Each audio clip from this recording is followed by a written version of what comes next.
नमस्कार दोस्तों, मैं हूं अतुल जैन, आपकी फाइनेंशियल फ्रीडम की यात्रा में आपका दोस्त। और दोस्तों, शेयर बाज़ार ऑल टाइम हाई के एकदम पास है। कई सारे इंडेक्सेस तो ऑल टाइम हाई बना भी चुके हैं और कई सारे शेयर्स लाइफ टाइम हाई पे बैठे हैं। ऐसे में आप शेयर बाज़ार में क्या करें? दोस्तों, बहुत इंपॉर्टेंट क्वेश्चन है, क्योंकि शायद आप शेयर मार्केट में बिल्कुल भी नहीं हैं या आप थोड़े बहुते हैं, लेकिन आप देख रहे हैं लोग शेयर मार्केट की बातें कर रहे हैं। बहुत ज़रूरी ऐसे में ये है दोस्तों कि हम क्या करें, और उससे ज़्यादा ज़रूरी है कि हम क्या ना करें।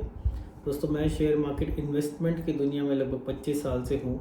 और जब जब शेयर मार्केट नए हाई बनाता है, कहीं हम कुछ ना कुछ गलतियाँ करते हैं, कुछ ना कुछ सही काम करते हैं।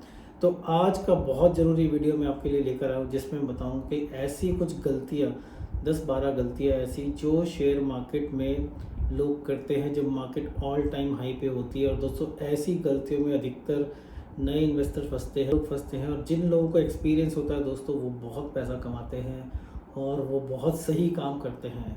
तो देखिए, शेयर मार्केट जब नया हाई बनाती है या हाई पे चलती आती है, उस समय क्या होता है? उस समय हर कोई शेयर बाज़ार की बात कर रहा होता है। जिन्होंने कसम खा ली थी, ऐसे लोग हैं जिन लोगों ने कसम खा ली थी कि मैं कभी शेयर मार्केट को दोबारा हाथ नहीं लगाऊंगा, वो भी शेयर मार्केट की बात करते हुए आपको दिखेंगे। तो बहुत ज़्यादा शेयर मार्केट की बात हर तरफ हो रही है। मिड कैप्स तो ऑलरेडी, जैसे आपको दिख रहा है, वो रैली करके बहुत ऊपर पहुंच चुके हैं। दोस्तों, कम से कम 100 शेयर्स इंडियन स्टॉक मार्केट में ऐसे हैं जो पिछले 3 महीने में डबल हो गए हैं। और पता नहीं आप खुशी होंगे कि दुख होंगे, क्या आपका शेयर डबल हुआ, क्या मेरे कोई शेयर डबल हुआ पिछले 3 महीने में? नहीं हुआ। लेकिन क्या मैं दुखी हूँ? आंसर है नहीं, क्योंकि मेरे शेयर्स उस हिसाब से बढ़े जिस हिसाब से मैं उनको बढ़ने देना चाहता हूँ। क्योंकि दोस्तों, अगर 100 शेयर्स डबल हुए 3 महीने में, तो कुछ शेयर्स ऐसे भी हैं जो आधे रह गए। उसकी फ़िक्र मत कीजिए दोस्तों। लेकिन बात यह है कि इस समय शेयर मार्केट में क्या क्या गलतियाँ हमें नहीं करनी चाहिए। दोस्तों, एक बात समझ लीजिए, ऐसा नहीं है कि मार्केट अभी ऑल टाइम हाई बना रहा है तो दोबारा नहीं बनाएगा। एक बात तो मैं हमेशा बोलता हूँ कि इंसान हो या मार्केट, मार्केट मतलब ब्रॉडर मार्केट, मतलब इंडेक्स, जाएगा तो हमेशा ऊपर ही, मतलब ऊपर चढ़ता जाएगा। लेकिन ये बात शेयर्स के लिए सही नहीं है, क्योंकि शेयर कभी भी गिर सकता है, पर ओवरऑल मार्केट तो हमेशा ऊपर ही जाएगी।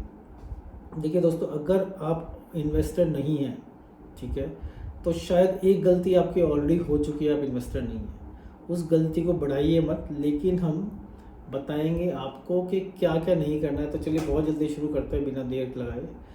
सबसे पहली गलती सबसे पहली गलती क्या है कि अवॉइड हर्ड मेंटालिटी, भेड़ चाल से बचो। और जो पॉपुलर इन्फ्लुएंसर्स हैं, जो कि एक्सपर्ट्स हैं बड़े बड़े, उनके इन्फ्लुएंस में मत आओ। हाँ दोस्तों, बहुत ज़रूरी पॉइंट है, शायद सबसे ज़्यादा टाइम में को इसी पे लगाना चाहिए कि भेड़ चाल से बचो। दोस्तों, हो क्या रहा है, ये ऐसा समय है जब जब ऑटो वाला भी शेयर मार्केट की बात करेगा, चाय वाला भी शेयर मार्केट की बात करेगा, जिसको शेयर मार्केट के बारे में नहीं पता है वो भी शेयर मार्केट की बात करेगा। जब भी बाज़ार में बड़ी तेज़ी आती है, हर कोई शेयर मार्केट की बात करता है। और ऐसे में क्या होता है कि आपको एसएमएस पे करारी करारी गर्मा गर्म टिप्स आने लगती हैं। बहुत सिंपल सी टिप होगी कि आप फलाना शेयर 100 रुपये का ख़रीदो, 3 दिन के बाद 200 रुपये का बेच देना। तो लोगों को ऐसी टिप देख के लगता है कि ये तो बात पक्का सही होगी। और दोस्तों, शेयर मार्केट में तो एक क्या होता है कि फोमो हो जाता है हमें। फोमो मतलब फियर ऑफ मिसिंग आउट। आपको पता लग रहा है कि आपका पड़ोसी भी कमा रहा है पैसा, आपका रिश्तेदार भी कमा रहा है पैसा, आपका वो दोस्त जो सबसे बड़ा नालायक है, जो नौकरी भी ढंग से नहीं करता, जिसका कुछ भी लाइफ में अच्छा नहीं हो रहा, वो भी पैसा कमा रहा है।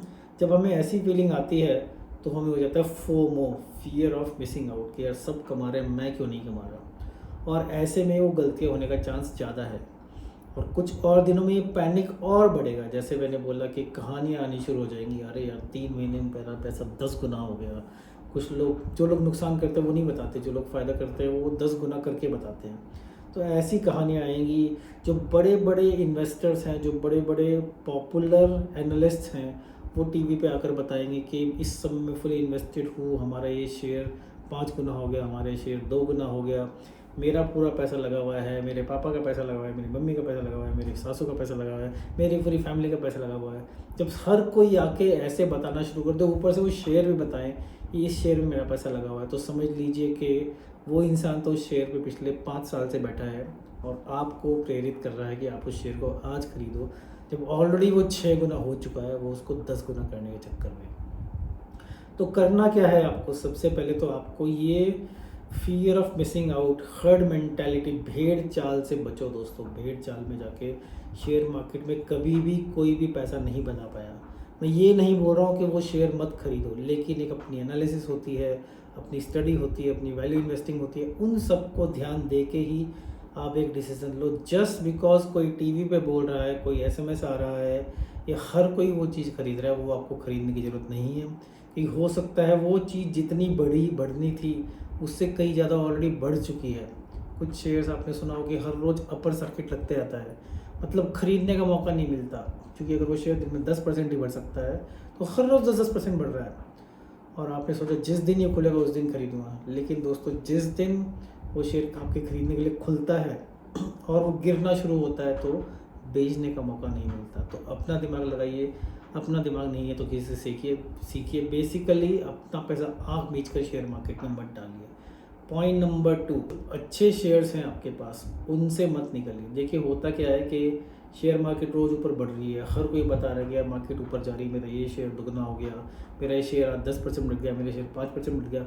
और आपने बहुत सोच समझ के, बहुत ही फंडामेंटल एनालिसिस के साथ, वैल्यू इन्वेस्टिंग के साथ आपने 1 शेयर 2 शेयर, आपके पास 20 शेयर्स है, उनमें से 4 शेयर्स ऐसे जो हिल के नहीं दे रहे दोस्तों, हिल ही नहीं रहे हैं। लेकिन आपको पता है वो क्वालिटी शेयर्स हैं, लेकिन वो नहीं बढ़ रहे।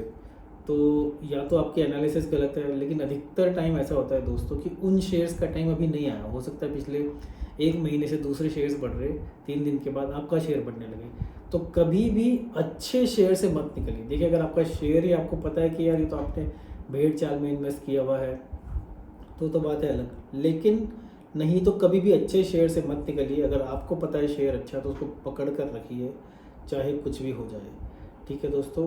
और इस ऐसे में एक और इम्पॉर्टेंट पार्ट ये भी है दोस्तों कि ऐसा मत करना कि सब कुछ बेच बाच के, आपको लग रहा मार्केट बहुत ऊपर है तो मैं सब कुछ बेच के कैश पे बैठ जाऊँ, लिक्विड हो जाऊँ। बिल्कुल ऐसा मत कीजिए आप। थोड़ा बहुत अगर आपको लग रहा है कि मार्केट बहुत ऊपर पहुंच चुकी है, वैसे तो अभी कुछ और ऊपर नहीं पहुंची, तो थोड़ा बहुत चाहे तो आप लिक्विड हो जाए, लेकिन सब कुछ बेच बाच के लिक्विड में बैठ जाए, ऐसा बिल्कुल मत कीजिए। मार्केट कितनी भी ऊपर भी और जा सकती है।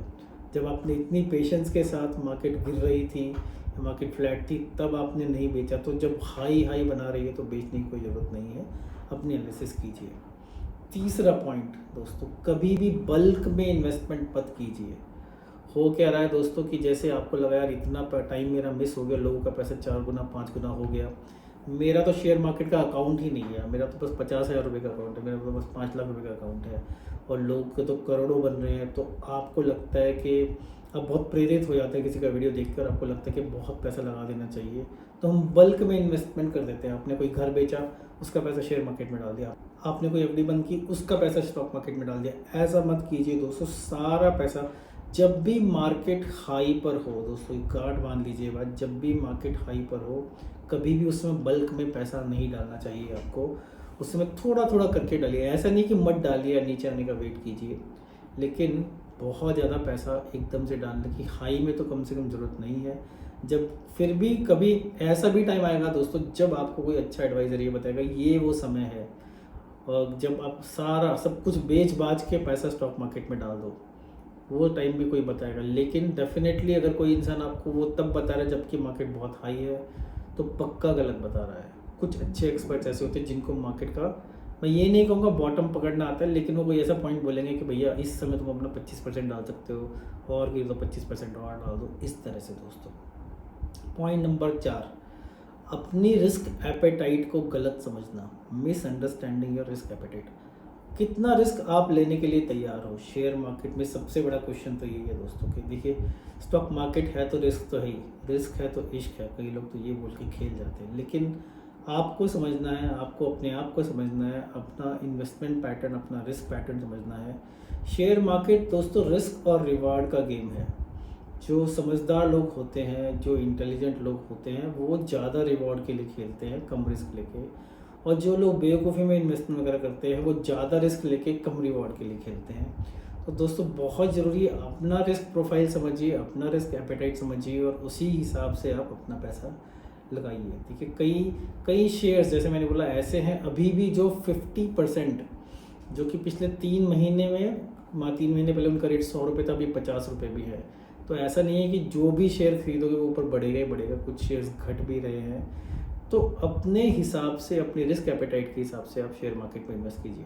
पॉइंट नंबर 5 दोस्तों, ये गैस करना। गलती क्या है कि हम गैस करते हैं कि यार अब बड़ा ट्रेंड क्या होने वाला है, और उसको टाइम करना और उसमें पैसे लगाना, ये बहुत बड़ी गलती है। मतलब क्या हुआ दोस्तों, जैसे अभी कई लोग बोल रहे हैं कि अमेरिका में तो आर्टिफिशियल इंटेलिजेंस वाली कोई भी कंपनी का नाम लो, सब कंपनी चल रही हैं। तो एग्जांपल दे रहा हूँ, और तो लोगों ने सोचा कि चलो हम कोशिश करते हैं इंडिया में कौन कौन सी आर्टिफिशियल इंटेलिजेंस वाली कंपनी है, उन सबको लिस्ट किया, 8-10 कंपनीज के नाम आए, आँख मीच के उसमें पैसा लगा देना। ये होता है हमारा कि हम तो सोच रहे हैं कि बहुत महान काम कर रहे हैं, हम फ्यूचर में पैसा लगा रहे हैं, जो कंपनी तेज़ी दौड़ेगी। कोई बोलता है कि रियल एस्टेट बूम करने वाला है तो बिल्डर्स के उसमें पैसा लगा दो। कोई बोलता है कि फाइनेंशियल्स अच्छा करने वाले हैं, ये फ्यूचर है। कोई बोलता है कि इलेक्ट्रिक व्हीकल्स बहुत अच्छे चलेंगे, तो सारी की सारी ऑटोमोबाइल कंपनीज में पैसा लगा दो, ये जो ईवी की बैटरी बनाते हैं उनमें पैसा लगा दो। दोस्तों हो सकता है वो सब थीम ऑलरेडी रन कर चुका हो, जो चीज़ आज से 3 साल बाद होने वाली है उस चीज़ की वैल्यू आज स्टॉक मार्केट में बहुत हाई शायद ऑलरेडी हो गई हो। तो मतलब ये है कि ये मत सोचिए कि यार मैं थीम गेस करूं और मेरे हिसाब से ये थीम चलना चाहिए। एजुकेटेड गेस लीजिए, ऐसा नहीं कि ये नहीं करना चाहिए, एजुकेटेड गेस लीजिए। अगर नहीं आता तो डिस्कशंस कीजिए, लोगों से समझिए, कहीं ना कहीं आपको सही चीज़ मिल जाएगी। छठा पॉइंट क्या है कि हमारे अंदर पेशेंस ना होना। देखिए, एक तो मैंने बोला था कि आप गलत स्टॉक को पकड़ के या तो जल्दी बेचते या देर से बेचे बहुत ज़्यादा। लेकिन दोस्तों स्टॉक मार्केट पेशेंस का भी गेम है।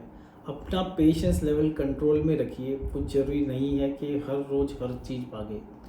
आपके पास जो शेयर्स हैं वो 1% बढ़ रहे हैं, आपके पड़ोसी वाला शेयर 5% बढ़ रहा है, या आपके पास कुछ शेयर 5% बढ़ रहे हैं, लेकिन उसमें आपकी होल्डिंग कम है, तो ऐसा नहीं है कि आप उस दौड़ने वाले शेयर में सब कुछ लगा दो।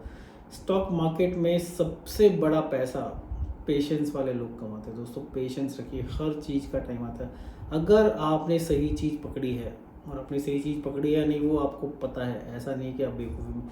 जिस इंसान ने अच्छा शेयर खरीदा ना वो बड़े कॉन्फिडेंस से कहता है मैंने अच्छा शेयर खरीदा है। तो पेशेंस रखिए और देखिए अगर आपकी इन्वेस्टमेंट अच्छी है, पैनिक नहीं करेंगे तो बहुत पैसा कमाएंगे। पॉइंट नंबर 7, ओवर डाइवर्सिफिकेशन और नो डाइवर्सिफिकेशन। दोस्तों लोग सोचते हैं कि यार शेयर मार्केट बढ़ रही है, सब कुछ बढ़ रहा है तो मैं सब कुछ खरीद लूँ। 5 लाख रुपए होते हैं उनके पास और 50 कंपनीज के शेयर्स खरीद लेते हैं। मेरे हिसाब से तो दोस्तों किसी भी हालत में आपके पास 10-20 कंपनी से ज़्यादा के शेयर्स नहीं होने चाहिए। और अगर आपके पास 5 लाख रुपए है तो 5 कंपनीज के ज़्यादा के शेयर्स नहीं होने चाहिए। तो ये तो हो गया कि ओवर डाइवर्सिफिकेशन से बचें, ठीक है, शेयर्स के अंदर। ऐसा नहीं कि मैं एक ऐसे इंसान को जानता हूँ जिसके पास 120 कंपनीज के शेयर्स हैं। अगर उनमें से 4 कंपनीज 10 गुना भी हो गई तो कुछ फ़र्क नहीं पड़ेगा उसको। अच्छी कंपनीज लीजिए, लिमिटेड कंपनीज लीजिए। ओ तो ये तो हो गया ओवर डाइवर्सिफिकेशन से बचना। लेकिन नो डाइवर्सिफिकेशन भी गलत है। कई लोग तो एक ही शेयर में पूरा दाव खेल जाते हैं। वो भी कई बार वो शेयर होता है कि जो रातों रात मालामाल करने वाले कैटेगरी में होता है, कि येस बैंक जैसा हो गया, कोई अडानी जैसा हो गया कुछ। देखिए दोस्तों, नो डाइवर्सिफिकेशन तो केवल वो ही लोग करना चाहिए जिनको 200%, जिनको शायद इनसाइडर इन्फॉर्मेशन हो कि यार ये चीज़ ऊपर जाने ही वाली है क्योंकि ABCD ये रीजन्स हैं। तो दोस्तों नो डाइवर्सिफिकेशन ओवर डाइवर्सिफिकेशन दोनों से बचिए। बहुत लोग आपको बोलेंगे don't put all your eggs in one basket. सारे अंडे एक बास्केट में मत डालिए, बहुत सारी अंडे तो बास्केट में डालिए, तो लोग बहुत सारे शेयर्स खरीद लेते हैं। ऐसा कुछ नहीं है दोस्तों। समझदारी से एक डिसेंट साइज़ का पोर्टफोलियो बनाइए। और डाइवर्सिफिकेशन का मतलब कई बार ये भी होता है कि असेट एलोकेशन वाइज, कि आप कुछ पैसा रियल एस्टेट में लगा रहे हैं, कुछ गोल्ड में लगा रहे हैं, कुछ स्टॉक मार्केट में लगा रहे हैं, कुछ इक्विटी में लगा रहे हैं, कुछ म्यूचुअल फंड में लगा रहे हैं। दोस्तों म्यूचुअल फंड का पॉइंट यहाँ पे आया तो मैं ये कहना चाहूँगा कि अगर आपको कुछ भी समझ में नहीं आ रहा है तो एटलीस्ट आप अपना दिमाग लगाने की कोशिश मत कीजिए। म्यूचुअल फंड एडवाइज़र को अपना पोर्टफोलियो दे सकते हैं, भले ही वो थोड़ा सा आपसे फ़ीस चार्ज करेगा ऑब्वियसली। दोस्तों म्यूचुअल फंड एडवाइज़र जो होते हैं डेफिनेटली आपसे फ़ीस चार्ज करते हैं, लेकिन कम से कम वो एक्सपर्ट तो होते हैं। आपका पैसा डुबाएंगे तो नहीं, अगर आपने अच्छी जगह पैसा लगाया तो बिल्कुल मत घबराइए, बिल्कुल मत शर्माइए। अगर फ़ीस देकर आपको अच्छी इन्वेस्टमेंट की अपॉर्चुनिटी मिल रही है तो वो दीजिए, लेकिन आप डाइवर्सिफिकेशन अपने हिसाब से कीजिए, सही तरीके से कीजिए। पॉइंट नंबर 8, गोल्स का ना होना या फिर बहुत ज़्यादा गोल्स होना। दोस्तों पहला पॉइंट होना चाहिए था कि हर इंसान को शेयर मार्केट में गोल लेकर आना चाहिए कि मेरा क्या गोल है, मेरा क्या ऑब्जेक्टिव है, मैं कितना पैसा कमाना चाहता हूँ, कैसे कमाना चाहता हूँ। इवन जितने भी आपके पास इन्वेस्टमेंट्स हैं, कोई शेयर है आपके पास, ये शेयर का टारगेट प्राइस क्या है वो भी गोल होना चाहिए। जितना ज़्यादा आप गोल्स के साथ काम करेंगे दोस्तों, उतना ज़्यादा आप अच्छे से ग्रो कर पाएंगे शेयर मार्केट में। क्योंकि अधिकतर लोग वही फंसते हैं, उनको समझ में ही नहीं आ रहा है कि मेरा गोल क्या है। और गोल बनाना बहुत मुश्किल है दोस्तों, इन द सेंस कि शायद आपको अपना गोल चेंज करना पड़े बीच में, लेकिन ठीक है, कम से कम एक गोल तो बनाइए। आज आप एक शेयर खरीदते हैं तो मोटा मोटा कुछ गोल बनाइए कि यार अगले 1 साल में अगर ये शेयर 25% बढ़ गया तो मैं इसको बेच दूंगा। तो मतलब एक तरह से आपका 1 साल का टाइम फ्रेम दिमाग में है, आपके दिमाग में 25% दिमाग में है, हो सकता है वो 2 महीने में 25% बढ़ जाए। तो मोस्ट लाइकली रिवाइज कीजिए, या फिर आपने गोल में लिखा था कि भाई मैं प्रॉफिट बुक कर लूँगा, तो 25% प्रॉफिट बुक कर लीजिए। तो बात ये है दोस्तों, गोल होना, अगर गोल नहीं है तो आप गोल हो जाओगे, लड्डू हो जाओगे, कुछ नहीं मिलेगा आपको। गोल होना बहुत ज़रूरी है दोस्तों। पॉइंट नंबर 9, इन्वेस्टमेंट करने के लिए लोन लेना सही है या गलत है। दोस्तों इन्वेस्टमेंट करने के लिए देखिए, ये जब मार्केट हाई होती है, जब मार्केट ऊपर जा रही होती है, हर कोई शेयर बाजार की तारीफ़ें कर रहा होता है, वो तो पक्का वो समय नहीं है कि जब आप लोन लेकर स्टॉक मार्केट में पैसा लगाएं। समझ गए ना आप दोस्तों? जब मार्केट हाई होती है तब लोन, भले ही आप ना लगाएं पैसा, लेकिन लोन लेके तो पैसा कतई मतलब कम से कम ऐसी मार्केट में। जब मार्केट लो होती है तब तो फिर भी थोड़ी सेंस बनती है कि थोड़ा लोन ले लो आप, लेकिन वो पता कैसे लगेगा मार्केट लो है और यहाँ से ऊपर जाएगी नीचे आएगी। लेकिन हाई मार्केट में लोन लेकर पैसा लगाना बहुत बड़ी बेवकूफ़ी है दोस्तों। सारी दुनिया, सारी जनता भाग रही है इन्वेस्टमेंट करने के लिए, तो आप भी लोन लेकर लगा दें, ऐसा बिल्कुल मत कीजिए दोस्तों। किस दिन गिरेगी, और गिरती है तो झमाझम गिरती है दोस्तों, रुकती नहीं है वो। तो बिल्कुल लोन लेकर पैसा स्टॉक मार्केट में, हाई मार्केट में तो मत लगाएं। पॉइंट नंबर 10 दोस्तों, don't fall in love with a stock. किसी शेयर के प्यार में मत पड़ जाए दोस्तों। देखिए दोस्तों, प्यार तो अंधा होता है, लव इज़ ब्लाइंड, और कई लोग शेयर्स के प्यार में पड़ के लुट जाते हैं। क्योंकि हुआ क्या होता है कि उस शेयर ने उनको बड़ी अच्छी कभी कमाई करके दी थी। जैसे कि मैंने येस बैंक हो गया, कई सारे शेयर्स ऐसे हैं। येस बैंक से मेरी कोई दुश्मनी नहीं है, पर हाँ मैंने भी अपने साथ ऐसा भुगता है कि बहुत पैसा मैंने किस ज़माने में येस बैंक से कमाया था, 300 400 500 रुपये पर।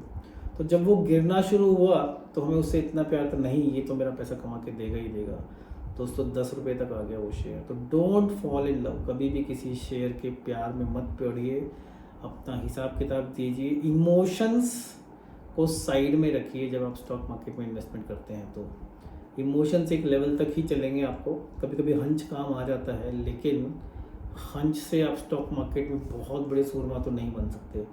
और स्पेशली अगर किसी शेयर के प्यार में पड़ गए तो बर्बाद होना शायद निश्चित ही है आपका। अगर क्योंकि अगर प्यार में जब इंसान पड़ जाता है तो सारा पैसा वहीं लगा देता है, तो वो तो बिल्कुल मत कीजिए दोस्तों। कई बार लोग क्या करते हैं कि जिस कंपनी के लिए वो नौकरी कर रहे होते हैं उस कंपनी से बहुत प्यार होता है, इसी कंपनी के सारे शेयर खरीद लूँगा। ये सब चीज़ें दोस्तों मत कीजिए। छोटी छोटी गलतियाँ, मैंने आपको लगभग 10 गलतियाँ बताई हैं। तो दोस्तों नॉलेज इज़ किंग, ठीक है। अपना ज्ञान बढ़ाइए स्टॉक मार्केट को लेके, शेयर्स को लेके, कंपनीज को लेके। अगर आपको नॉलेज बढ़ाना, ज्ञान बढ़ाने के लिए आपके पास समय नहीं है, आपको कुछ समझ में नहीं आ रहा है, तो जैसे मैंने बोला, शर्माइए मत, किसी प्रोफेशनल के पास जाइए, उसके थ्रू पैसा लगाइए। मेरा अपना ये मानना है कि शेयर मार्केट में इन्वेस्टमेंट बहुत ज़रूरी है हर इंसान के लिए, क्योंकि इन्फ्लेशन इतना ज़्यादा है आजकल और इंटरेस्ट रेट्स इतने कम हैं। तो अगर आपको इन्फ्लेशन को बीट करना है अच्छे से, तो शेयर मार्केट इन्वेस्टमेंट तो करना बहुत ज़रूरी है ही। और इंडिया स्टोरी बहुत स्ट्रॉन्ग है, जैसे जैसे देश आगे बढ़ेगा, $5 ट्रिलियन की इकोनॉमी होगी दोस्तों, सबसे ज़्यादा पैसा स्टॉक मार्केट में ही बनेगा। और बहुत ज़्यादा काम नहीं करना पड़ता आपको, अच्छी जगह इन्वेस्टमेंट कर दी तो आप बैठिए, महीने में एक बार, हफ्ते में एक बार, 6 महीने में एक बार देखिए, तो भी पैसा बनता रहेगा। तो दोस्तों मैं इस वीडियो के थ्रू बस ये बताना चाह रहा था कि मिस्टेक्स तो कम से कम मत कीजिए। और देखिए, शेयर मार्केट में इन्वेस्ट ना करना भी बहुत बड़ी मिस्टेक है मेरे हिसाब से तो, अनलेस कि आपके पास कोई बहुत ही अच्छा ऑल्टरनेटिव सोर्स है जिससे आपका अच्छा पैसा बन रहा है। तो इन्वेस्ट ज़रूर कीजिए। अगर समझ में नहीं आ रहा है कहाँ करें तो एक्सपर्ट्स की ओपिनियन लीजिए, एक्सपर्ट्स की राय लीजिए या एक्सपर्ट्स के थ्रू इन्वेस्ट कीजिए। तो दोस्तों बताइए अगला वीडियो आपको कौन सा बनाऊँ और ये वीडियो कैसा लगा। अगर आपको अच्छा लगा तो डेफिनेटली इसको लाइक क्लिक कीजिए, और अगर कोई पॉइंट समझ में नहीं आया तो क्वेश्चन पूछिए कमेंट्स में। अगर सब सही लग रहा है तो दोस्तों लाइक शेयर सब्सक्राइब करना तो बनता ही है। और आपके फाइनेंशियल फ्रीडम की यात्रा में आपका दोस्त अतुल जैन आपसे लूँगा विदा, और फिर लेकर आऊँगा आपके लिए कोई बहुत ही ज़बरदस्त फाइनेंशियल फ्रीडम का स्टॉक मार्केट का वीडियो। नमस्कार।